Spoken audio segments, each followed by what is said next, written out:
Hi folks, Chris Mask from Eastlink Community TV's Off the Chip Wagon. Hopefully you and your family are doing well in these unique times, but maybe a little bored, looking for something to do in the kitchen. Let's work on your corn game.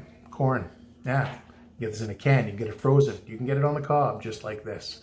We can boil this, we can roast this, we can grill this, we can steam this, we can do all sorts of things with it. But do you really understand this vegetable? It's been around for 9,000 years, and it's undeniable that it really has evolved a long way since they called it maize in its early stages down in Mexico. I mean, nowadays there's different varieties, there's different ways to grow it, but at the end of the day, it's still not really meant for one of those high-end hoity-toity dinner parties, because as it was so eloquently written in a 1921 etiquette magazine, corn is the most difficult food to eat with any kind of poison grace. And it's true, but it shouldn't be about that.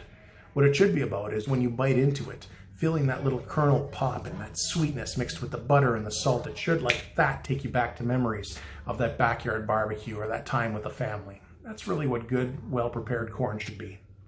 When you buy your corn, particularly from a farmer's market, you have to remember that there's certain things that a farmer can control versus what they can't control.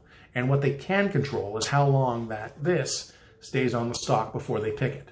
Because the longer it stays on the stalk, it gives it more time for those starches to convert to sugars.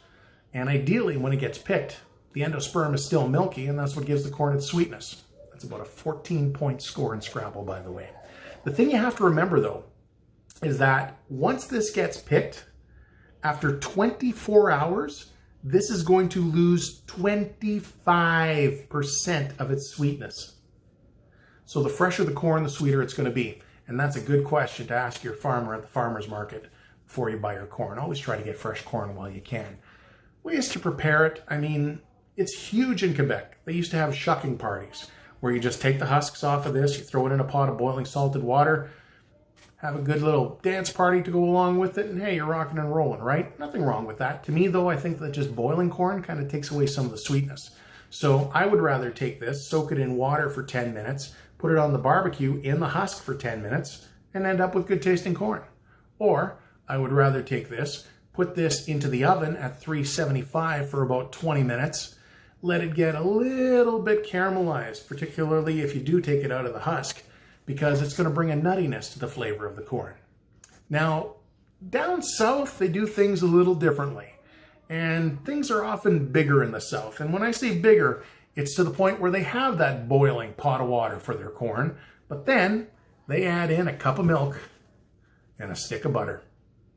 Don't knock it till you try it. This is corn to a whole new elevated level just by adding 1 cup of milk and a stick of butter to that boiling water. Try it.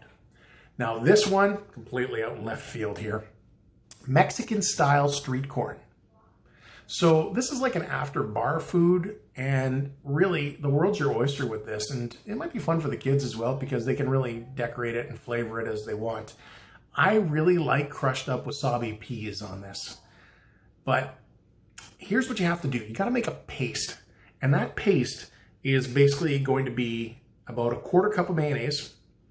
You're going to add in 2 tablespoons of sour cream, 1/4 teaspoon of some garlic powder, and the juice from 1 lime. And then you're just going to slather it all over your corn.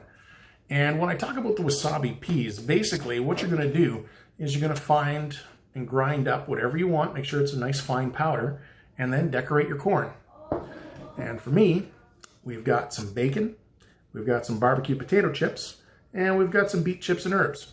You'd like to ideally finish this off with some kind of Mexican cheese, but in an absolute pinch, just take a little bit of Parmesan. And there you go. Mexican-style street corn. This will take your barbecue to the next level, guaranteed.